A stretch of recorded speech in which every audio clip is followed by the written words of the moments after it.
안녕하세요. 정보가 세상을 바꾼다의 인포뱅크입니다. 이번에 전해드릴 내용은 미국, 대중국 추가 규제 초읽기, 반도체, AI, 양자 컴퓨터 등이 영향권에 대해서 한번 알아보도록 하겠습니다.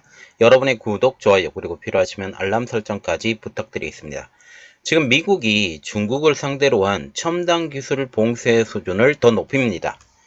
반도체, 인공지능으로 불리고 있는 AI, 양자 컴퓨팅 분야가 대중국 투자 규제를 추진한다라는 것이죠. 이는 결국 디리스킹으로 불리고 있는 첨단 산업에 대한 핀셋 규정을 더 강화하겠다라는 그런 이야기죠. 지금 미국산 첨단 반도체 장비의 중국 내 반입 금지에 이은 추가적인 조치라는 것이죠. 이는 디리스킹의 추가 조치에 불과한 것이고, 이 디리스킹과 같은 경우는 지금 현재 상황을 좀 더 높이고 있기 때문에 향후 추가 규제는 더욱더 높아질 것으로 보이고 있습니다. 그리고 최근 미국의 규제가 자국뿐 아니라 동맹국의 동참을 전제로 하고 있기 때문에 한국도 직접적인 영향이 있을 것으로 보이고 있습니다. 그리고 향후 어떤 추가 조치가 나올지 모르는 상황이기 때문에 이것은 아직 이게 끝이 아니라는 게 더 큰 문제가 되고 있는 것이죠. 그래서 이번에 알아볼 내용은 미국, 대중국 추가 규제 초읽기, 반도체 AI, 양자 컴퓨터 등이 영향권입니다.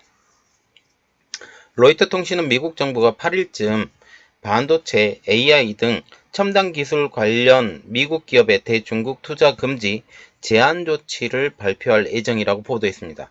여기서 우리가 봐야 될 워딩은 바로 이겁니다. 다름이 아닌 첨단 기술 관련에 대한 투자 금지와 제한 조치, 결국 기술적인 제한 조치뿐만 아니라 펀딩을 통한 투자 아니면 조인트 벤처를 위한 투자 같은 것도 완전히 금지되는 상황으로 볼 수가 있다라는 거죠. 이것은 결국 한국 기업들도 중국에 넘어갈 때 이것에 대한 제재를 받을 가능성이 높아진다라고 볼 수가 있는 것이죠.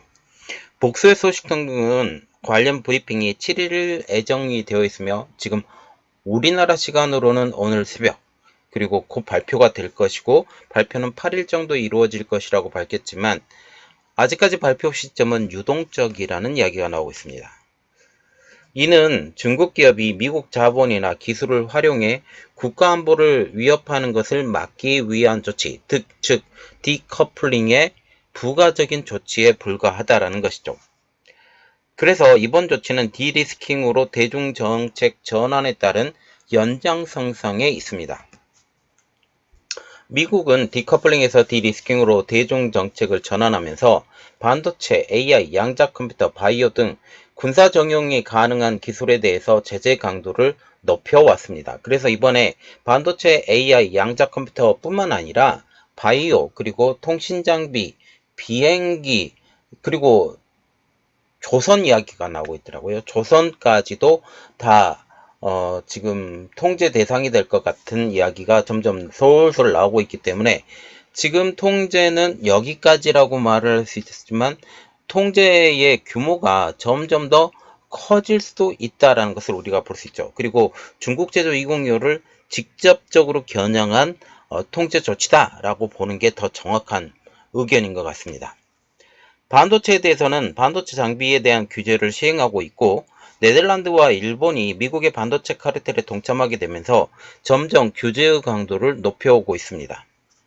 이렇듯 미중 갈등이 고조가 되면서 최근 중국 정부가 마이크론에 대한 제재, 그리고 갈륨과 게르마늄 등 반도체 소재의 수출 통제 조치를 내리고 있습니다.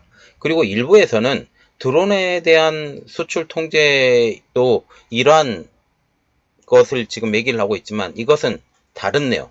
러시아에 대한 어떻게 알랑방구를 좀 끼워서 지금 미국에게 잘 보이고자 하는 노력을 하는 중국이라고 이미 영상을 올려드렸기 때문에 그 부분은 제외를 시키고 지금 얘기를 해드릴게요. 그러나 미국의 지나 러먼도 상무장관은 반도체 관계자들과의 대담에서 국가에서는 기업들의 손해를 감수하고서라도 중국에 대한 제재를 계속하겠다라고 말한 상황이고, 지나 러먼도 상무장관은 지금 21일, 이번 달 21일 날 중국을 방문한 예정입니다.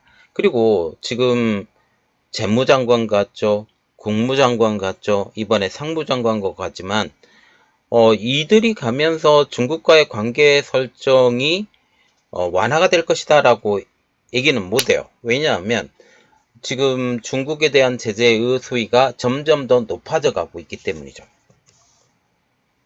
그리고 점점 더 수위가 높아져 가고 있는 상황입니다. 이에 대해서 의회 차원에서도 도움을 주고 있습니다. 미 하원에서는 블랙록과 MSCI에 대한 조사를 착수하면서 이들이 잘못된 사업 설정으로 인해 펀드로 몰린 자금이 중국으로 들어가면서 이 첨단 산업에 도움을 주고 있다라고 얘기를 하고 있다라는 사실이죠. 그리고 이번에 만약 발표된 규제는 이러한 제재에 대한 근간이 되는 규제가 될 것으로 보입니다. 이번 규제가 시작이 되면 미국의 사모펀드, 벤처캐피탈의 대중국 투자나 IT 기업들의 중국 내 조인트 벤처 설립에도 큰 제약이 될 것으로 보이고 있습니다.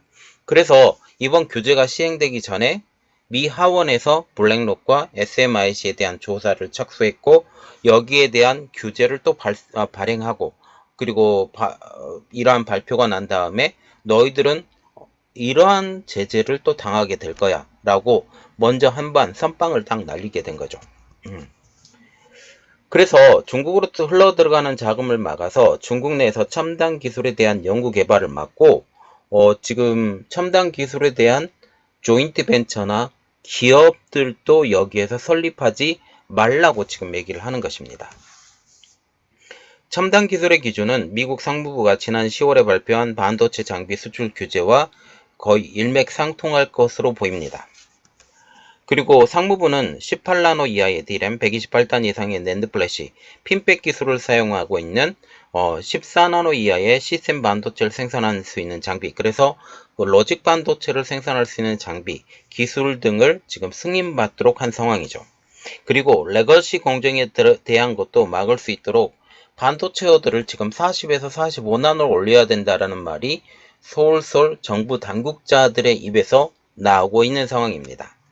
이번 발표 후에도 반도체 허들이 높아지면 높아진 수준으로 이 적용이 바뀔 것으로 보입니다. 그러면 이번 조치가 발표가 되면 어떤 일들이 벌어질 것이냐, 그 내용을 한번 보도록 하겠습니다. 조 바이든 미국 대통령은 행정명령으로 이러한 조치를 담은 제안을 공개할 것으로 예정이 되고 있습니다. 새로운 행정명령이 발표가 되면 반도체 장비 수출 규제와 같이 중국에 투자를 하려면 미 정부에 사전 신고를 해야 하고 일부 투자는 금지하는 방식이 유력합니다. 그리고 펀딩을 통한 투자도 마찬가지로 이제 있는 펀딩도 다 빠져나와야 되는 현 상황이 될 수 있다라는 거죠. 앞서 미 의회는 반도체와 AI 등 중국 첨단 기술에 대한 투자 신고를 의무화한 법안을 승인을 했습니다. 또한 미국 투자가가 중국 첨단 기술 기업의 지분을 획득할 때 미국 재무부 신고를 의무화하는 내용을 포함한 국방수권법의 수정안도 찬성으로 채택이 됐죠.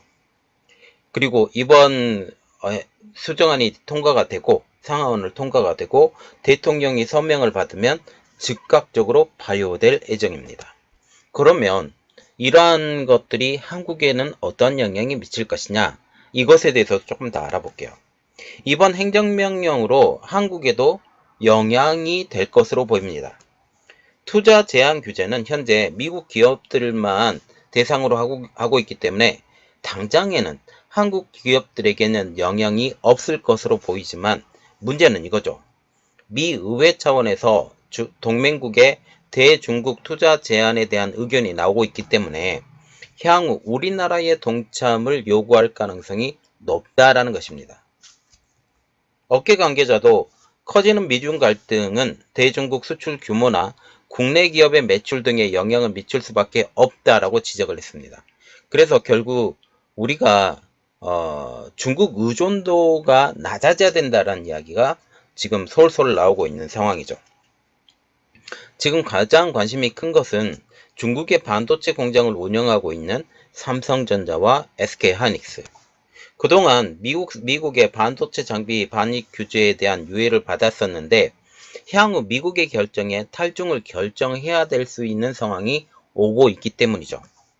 산업통상자원부 관계자는 10월 이후에도 국내 기업이 중국 내 반도체 장비 반입은 문제가 없을 것이라고 얘기를 하면서 유예 연장을 위해 미국 정부와 긴밀히 논의 중인 상황으로 어떤 방식이 될지는 미정이라고 말을 했습니다. 그리고 실제로 이러한 유예가 있더라 할지라도 아주 오랫동안 평생 유예는 없을 것이라는 게 저 개인적인 생각입니다.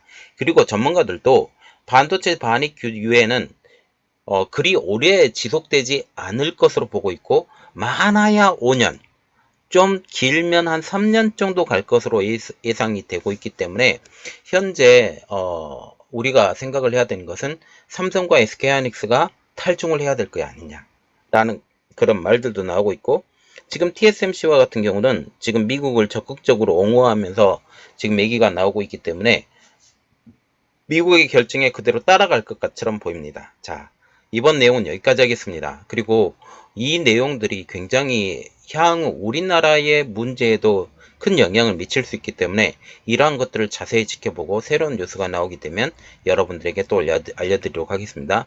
이번 내용은 여기까지 하겠습니다. 제 내용이 여러분들에게 도움이 됐다고 생각을 하시면 구독, 좋아요, 그리고 필요하시면 알람 설정까지 부탁드리겠습니다. 감사합니다.